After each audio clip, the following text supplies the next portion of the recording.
ओम श्री गणेशाय नमः। सभी श्रद्धालु भक्त को मेरा सादर नमस्कार। आज हम सुनाने जा रहे हैं बृहस्पतिवार व्रत की पावन और फलदायी कथा। यह व्रत विशेष रूप से भगवान बृहस्पति देव की कृपा प्राप्ति करने के लिए किया जाता है।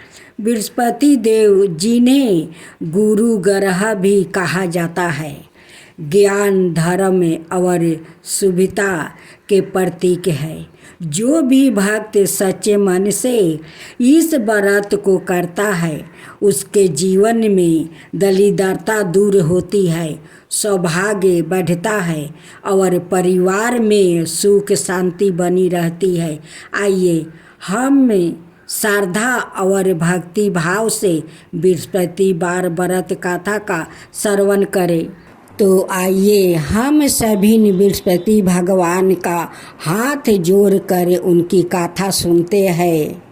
जो भक्त आज बृहस्पतिवार के दिन अपना घर में व्रत रखा है, अगर अड़ोस पड़ोस के लोग हो तो बिना बृहस्पति भगवान की कथा सुनने और उनकी प्रसाद लिए नहीं जाना चाहिए। बृहस्पति भगवान का ऐसा प्रसाद है, जो लोग प्रसाद ग्रहण कर लेते हैं उनकी भाग बदल जाते हैं, वो धनवान बन जाता है। और जो बृहस्पति भगवान का प्रसाद को अनादर करता है, उनकी तो सब कुछ लूट जाता है। तो भक्तजनों, उनकी कथा सुनिए तो पूरा सुनिए, कथा अधूरा मत छोड़िए। बृहस्पति देव की जय हो, बृहस्पति देव की जय हो।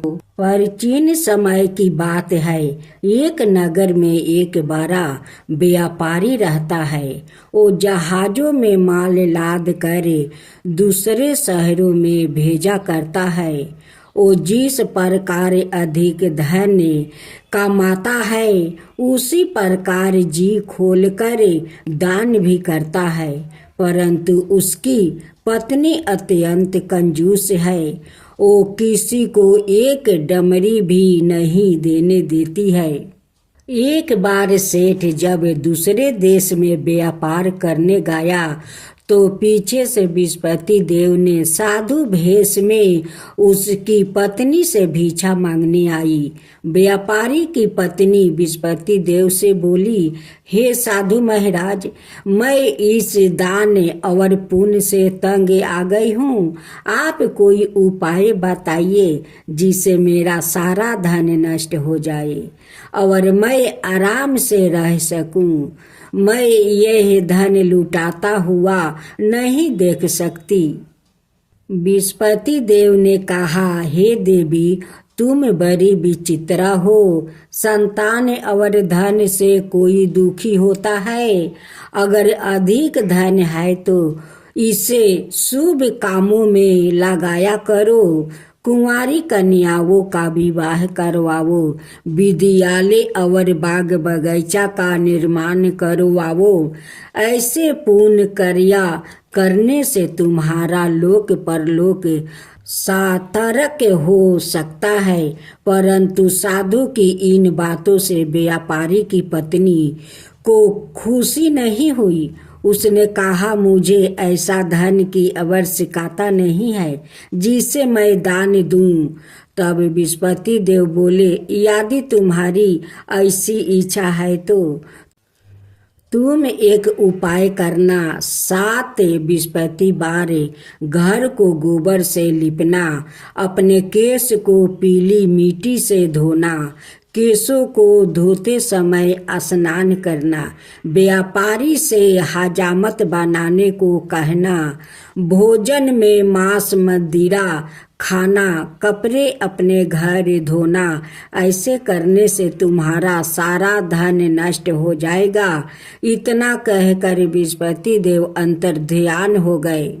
व्यापारी की पत्नी ने बृहस्पति देव के कहे अनुसार 7 बृहस्पतिवार वैसा ही करने का निश्चय किया। केवल 3 बृहस्पतिवार बीते थे।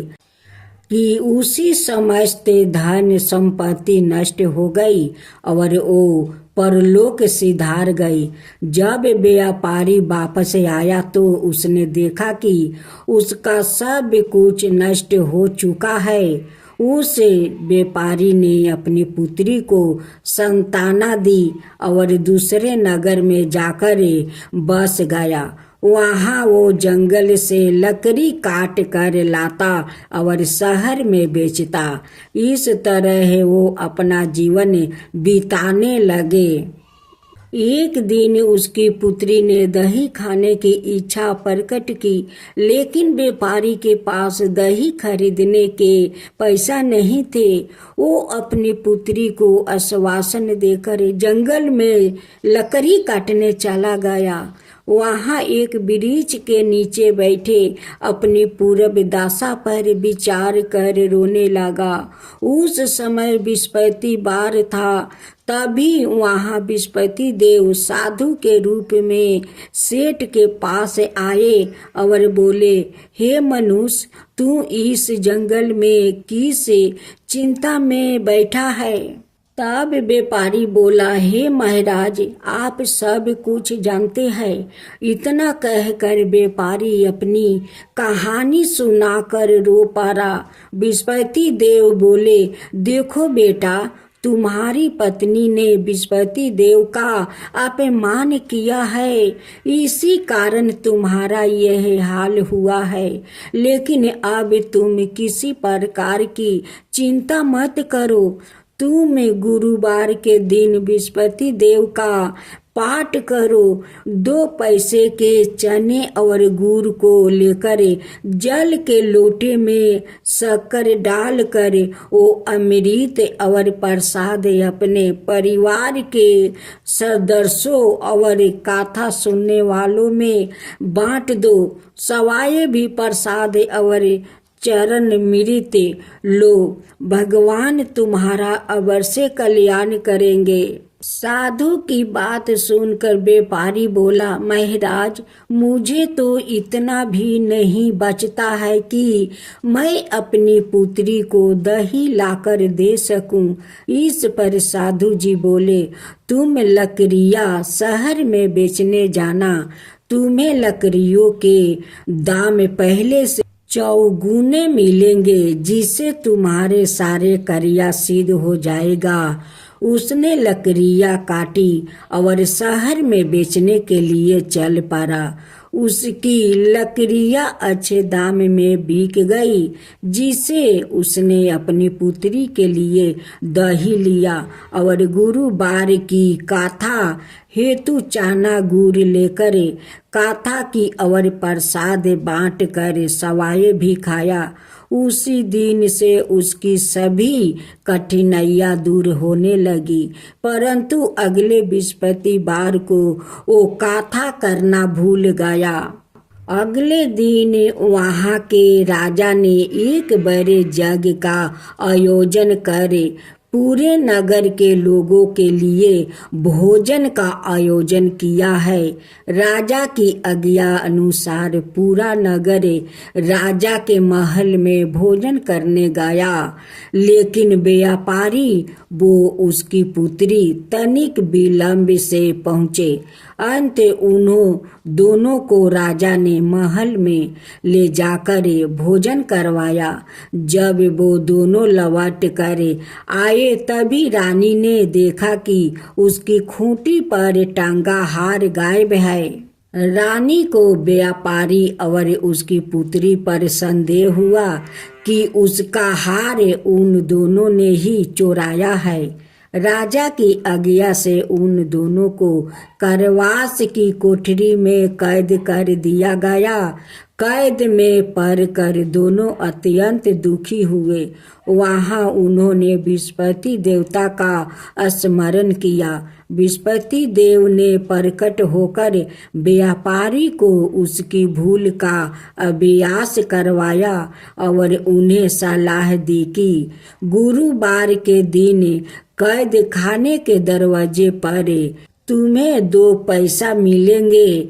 उनसे तुम चने और मुनका मंगवाकर विधि पूर्वक विस्पति देवता का पूजन करना, तुम्हारे सब दुख दूर हो जाएंगे। विस्पति बार को कैद खाने के दरवाजे पर उन्हें 2 पैसे मिले।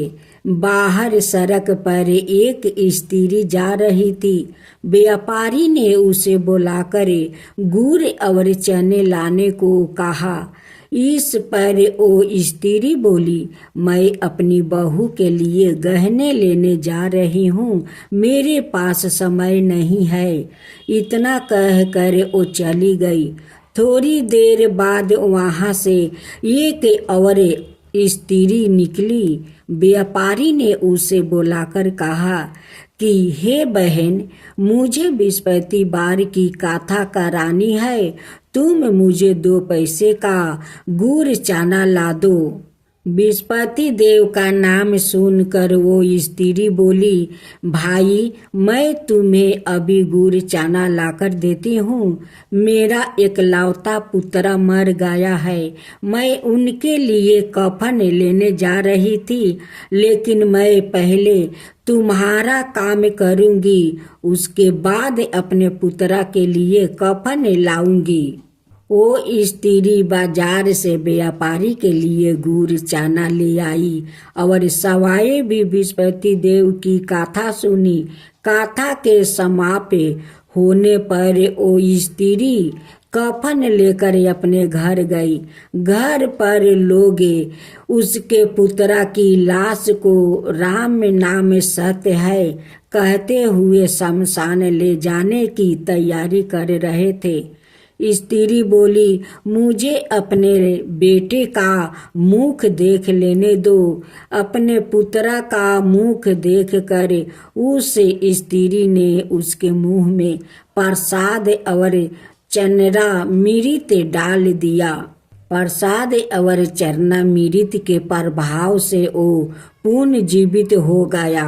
पहली स्त्री जिसने विस्पति देव का निरादर किया था, वो जब अपने पुत्र के विवाह हेतु पुत्र वधू के लिए गहने लेकर लौटी और जैसे ही उसका पुत्र घोड़ी पर बैठकर निकला, वैसे ही घोड़ी ने ऐसी उछाल मारी कि वो घोड़ी से गिरकर मर गया। यह देख स्त्री रो रो कर विस्पति देव से क्षमा याचना करने लगी। उस स्त्री की मिनती से विस्पति देव साधु भेष में वहां पहुंचकर कहने लगे, देवी तुम्हें अधिक विलाप करने की आवश्यकता नहीं है। यह विस्पति देव का अनादर करने का कारण हुआ है। तुम वापस जाकर मेरे भक्त से क्षमा मांगकर कथा सुनो, तब ही तुम्हारी मनोकामना पूरी होगी। जेल में जाकर उस स्त्री ने व्यापारी से माफी मांगी और कथा सुनी। कथा के उपरांत वो प्रसाद और चना मिरित लेकर अपने घर वापस गई। घर आकर उसने चना मिरित अपने मृत्यु पुत्र के मुख में डाली।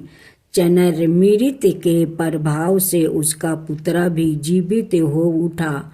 उसी रात विस्पति देव राजा के सपने में आया और बोले, हे राजन, तुम जिस व्यापारी और उसके पुत्री को जेल में कैद कर रखा है वो बिल्कुल निर्दोष है। तुम्हारी रानी का हार वही खूंटी पर टांगा है। दिन निकला तो राजा रानी ने हार खूंटी पर लटका हुआ देख कर राजा ने उस व्यापारी और उसकी पुत्री को रिहा कर दिया और उन्हें आधे राज्य देकर उसकी पुत्री का विवाह ऊंचे कुल में करवाकर दहेज में हीरे जवाहरात दिया। ओम जय विस्पति देवा, जय विस्पति देवा, चीनी चीनी भोग लगाऊं केदली फल मेवा। ओम जय विस्पति देवा, जय विस्पति देवा। तुम पुराण परिमत माँ तुम अंतर्यामी, जगत पिता जगदीश्वर तुम ही सबके स्वामी। ओम जय विस्पति देवा, जय विस्पति देवा। चरनामी रीति निजी निर्मल, सबके पातक हरता। सकल मनोरथ दायक, कृपा करो भक्तो। ओम जय विस्पति देवा, जय विस्पति देवा। तन मन धन अर्पण कर जो जन शरण पारे, प्रभु प्रकट तब हो करे आकर दुआरे खारे। ओम जय विस्पति देवा, जय विस्पति देवा। दीन दयाल दया निधि, भक्तन हितकारी। पाप दोष सब हरता, भाव बंधन हारी। ओम जय विस्पति देवा, जय विस्पति देवा। सकल मनोरथ दायक, सब संशय हरो। विषय विकार मिटाओ, संतन सुखिकारी। ओम जय विस्पति देवा, जय विस्पति देवा। जो कोई आरती तेरी प्रेम सहित गावे, जेठाय नंदय नंदन कर सो निश्चय पावे। ओम जय विस्पति देवा, जय विस्पति देवा। सब मिलकर बोलो विस्पति भगवान की जय, विस्पति देव की जय। जय जय तुलसी माता, जय जय तुलसी माता। सब जग की सुखदाता वरदाता। जय जय तुलसी माता, जय जय तुलसी माता। सब योग के ऊपर, सब रोग के ऊपर, रुज से रक्षा करके भाव तराता। जय तुलसी माता, रुज से रक्षा करके भाव तराता। जय तुलसी माता। बाहु पुत्री है सायामा, सुरबली है गारामा। विष्णु प्रिया जो तुम के सेवे, सोनर तर जाता। जय जय जय तुलसी माता, जय जय जय तुलसी माता। हरि कैसी सभी राजते, त्रिभुवन से हो बनती थी। पतिति जनों की तारानी, तुम्हें हो भी खाता। जय जय तुलसी माता, जय जय तुलसी माता। लेकर जन्म विजन में आई, दिव्या भवन में। मानव लोगी तुम्हीं से सुख सनपति पाता। मानव लोग तुम्हीं से सुख सनपति पाता। जय जय तुलसी माता, जय जय तुलसी माता।